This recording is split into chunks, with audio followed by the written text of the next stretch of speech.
Uno de los ámbitos de estudio en los que me he venido especializando desde hace un tiempo, que es el estudio de las identidades políticas y concretamente dentro de las identidades políticas, las identidades nacionales, que afectan de una manera muy directa la conformación de los ideales políticos, de los valores políticos y de esos imaginarios colectivos que operan en la política. Mi contribución en este congreso, que he titulado La imagen de los gallegos en Argentina, los estereotipos, la migración y las identidades políticas de estos gallegos entre el periodo histórico que va de 1810 a 1930, es una investigación que ha dado lugar a un artículo que se publicará con posterioridad a esta intervención en el Congreso, en el que se aborda la construcción del estereotipo de la galleguidad o el imaginario de la galleguidad en la emigración argentina. La emigración gallega en Argentina, sin lugar a dudas, es un fenómeno masivo que se produce durante todo el siglo XIX y que se prolongará durante buena parte del siglo XX, sobre todo durante las primeras décadas del siglo XX y muy concretamente las dos primeras décadas del siglo XX. El enfoque de mi investigación para abordar este tema es un trabajo que se enmarca dentro de la historia política y la historia sociocultural, sobre todo la historia sociocultural, analizando los imaginarios colectivos, los estereotipos construidos por la sociedad argentina, dentro de ese endogrupo del que yo hablo en mi artículo, sobre los gallegos, que son el exogrupo. Por tanto, en mi investigación, el endogrupo,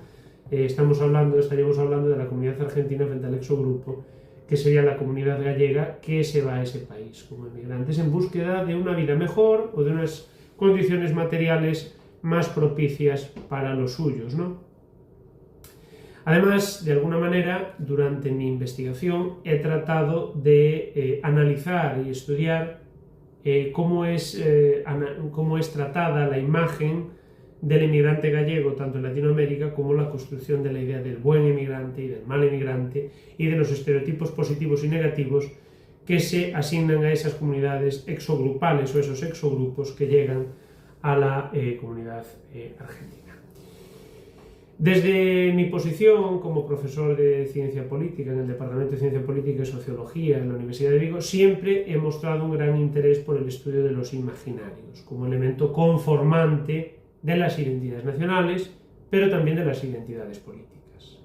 como un factor determinante a la hora de poder estudiar las distintas sendas de dependencia de las trayectorias de los movimientos políticos y sociales y también de las comunidades nacionales y de los grupos humanos. Por lo tanto, la justificación de este objeto de investigación es interesante para una mejor comprensión política de lo que es la comunidad gallega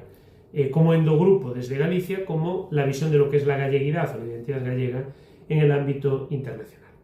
Ya desde la época colonial, estamos hablando de la época en la que evidentemente la monarquía católica o la monarquía hispánica ejercía un dominio sobre las colonias americanas, el gallego ya era representado de una manera despectiva o negativa, tanto en la literatura culta como en la literatura popular, como un sujeto pobre, rústico, ignorante. Esas ideas se van a trasladar a América, donde durante el siglo XIX y el siglo XX se van a ir consolidando toda una serie de declaraciones políticas por medio de los discursos políticos, como literarias, por medio de obras como los sainetes, ¿no? Obras de carácter satírico y satirizante que van a ir conformando todo lo que es un imaginario sobre la identidad gallega. La mayoría de los gallegos emigrados durante ese periodo, estamos hablando de una comunidad que es predominantemente campesina. Estamos hablando, por lo tanto, de una comunidad que viene sin no demasiada formación, que se va a la inmigración con una formación muy precaria, muchos de ellos sin saber leer y escribir, y sobre todo un factor determinante, el hecho de que muchos de ellos ni siquiera hablaban castellano, es decir, no eran hablantes de la lengua mayoritaria dentro del endogrupo al que iban, dentro del grupo argentino. Por lo tanto, eso era algo ya que ayudaba a fortalecer, a consolidar la imagen del exogrupo gallego como una comunidad poco letrada, inculta, ruda y muchas veces de difícil encaje dentro de la comunidad que los recibía. Eso va a reforzar muchísimo la imagen de gallego igual a inculto dentro del endogrupo argentino que los recibe. Trabajaban además muchos de ellos en el servicio doméstico, en pequeñas tiendas, pulperías, por ejemplo, o como porteadores, es decir, dentro de trabajos muchas veces mal asalariados o mal remunerados, que ayudaban a fortalecer esa imagen de ellos como una comunidad poco preparada en términos intelectuales. La integración fue alta dentro de la comunidad argentina y en parte se debió a la preponderancia social que dentro de la estructura social desarrollan o cumplen los centros gallegos. Los centros gallegos como núcleos de sociabilidad y también para el exogrupo gallego, pero también como instituciones referenciales de la relevancia que tiene la comunidad gallega en esos países de acogida, por la presencia, por el número y por la frondosidad de este exogrupo gallego dentro de la comunidad argentina, ¿no? La discriminación igualmente va a persistir, porque ese imaginario se va construyendo durante siglos, durante décadas, y se va a ir fortaleciendo poco a poco, muchas veces con la contribución y la cooperación de los propios gallegos, que hicieron de muchos de estos imaginarios, incluso contraimaginarios, que les sirvieron para fortalecer su identidad dentro del exogrupo argentino. Y se va a fortalecer incluso por parte de las propias instituciones argentinas, que durante mucho tiempo, y como yo cuento en el artículo, que será fruto de esta exposición o de esta ponencia, van a proyectar la imagen de que es preferible otro inmigrante. Es decir, van a proyectar la imagen del gallego o incluso del italiano como el mal emigrante frente al buen emigrante, que es aquel que viene de los países del norte de Europa, ¿no? Y que tiene un componente clarísimamente xenófobo, ¿no? De preferencia de otra emigración más culta, más preparada, alemana, fundamentalmente germánica, proveniente del norte de Europa, imagen fortalecida, como digo, y como he remarcado, por los propios poderes institucionales de la comunidad argentina. Las élites intelectuales y políticas, que las hubo por parte de la emigración gallega, reaccionaron de alguna manera con todos estos complejos, con estos imaginarios, con esta imagen proyectada, construyendo una contraimagen, es decir, reaccionan discutiendo el paradigma negativo asociado al imaginario gallego con una contraimagen que intentan, digamos, dotar de valores positivos. La del gallego como gran trabajador, que sin lugar a dudas se ha asociado perennemente con la comunidad gallega, la del gallego como un ciudadano honesto, humilde y sacrificado. Esa idea de laboriosidad, de humildad,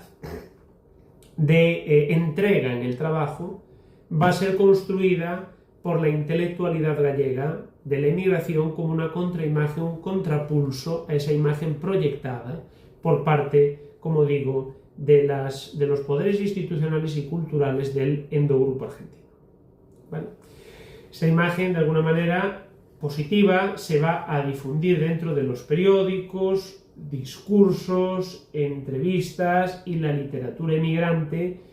también por medio de fotografías, como destaca José Manuel Núñez Seixas en su obra O Emigrante Imaginado, en la que trabaja estas cuestiones, y donde los emigrantes se van a mostrar como personas exitosas, modernas, con éxito laboral, y que aún así son incapaces de perder esos rasgos fundantes de su personalidad: la humildad, la laboriosidad, las ganas de trabajar y el apasionamiento en el trabajo. También se recibirán críticas de quienes reniegan de sus raíces, de aquellos que reniegan de sus raíces. Así se acaba construyendo la imagen del gallego en Argentina como fruto de un proceso histórico cargado de tensiones entre integración y discriminación. La inmigración gallega no solo marcó la historia de Galicia, sino que también, de alguna manera, marcó la identidad del pueblo gallego durante todo el periodo en que, como decimos, esta emigración se vuelve masiva. De alguna manera podemos concluir así que de un inicial imaginario negativo que se proyecta sobre ese exogrupo gallego, se acabará construyendo un imaginario positivo que redundará en beneficio de la construcción y el fortalecimiento de un determinado imaginario nacional o de un determinado imaginario social colectivo asociado a la colectividad gallega, que a día de hoy, como he dicho ya al principio de mi disquisición, no solamente impregnará el imaginario que se proyecta desde fuera hacia el endogrupo, como sino también el imaginario construido por la propia comunidad gallega y que va a marcar inexorablemente el pensamiento político de los actores que operan en la Galicia territorial, sobre todo y fundamentalmente del nacionalismo gallego. Para esta investigación se han consultado fuentes de distinta procedencia, desde el ámbito de la historia sociocultural. Para ello ha sido de ayuda fundante, sin lugar a dudas, la aportación académica de José Manuel Núñez Seixas en su obra O emigrante imaginado, pero también otras obras fundamentales, como por ejemplo La inmigración y su influencia en el país, de Sagastume, o Cartas abertas e contos en xebres, o por ejemplo también El emigrante en América, de Nadal Molina, La imagen de España en Argentina, de Macarro, Los factores del progreso en la República Argentina, Emigración europea e identidade nacional nas imaxes das elites argentinas, obra de Fernando Devoto, Nacionalismo gallego, de Aquén e Alemar, Psicopatología do retorno, de García Caballero, entre otras muchas. Al mismo tiempo, también hemos revisado las imágenes o los imaginarios que se han proyectado sobre la emigración gallega, como en la obra de Ramón Piñeiro, Olladas no futuro,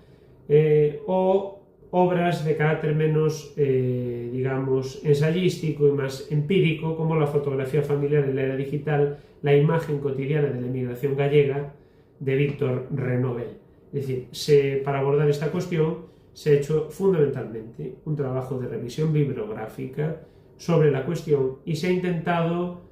aplicar una capacidad interpretativa a esta cuestión, de manera que la interpretación del imaginario de la emigración gallega en la Argentina entre 1810 y 1830 sirva no solamente para comprender la emigración gallega en ese periodo histórico, sino también el imaginario que ha proyectado para ese periodo y para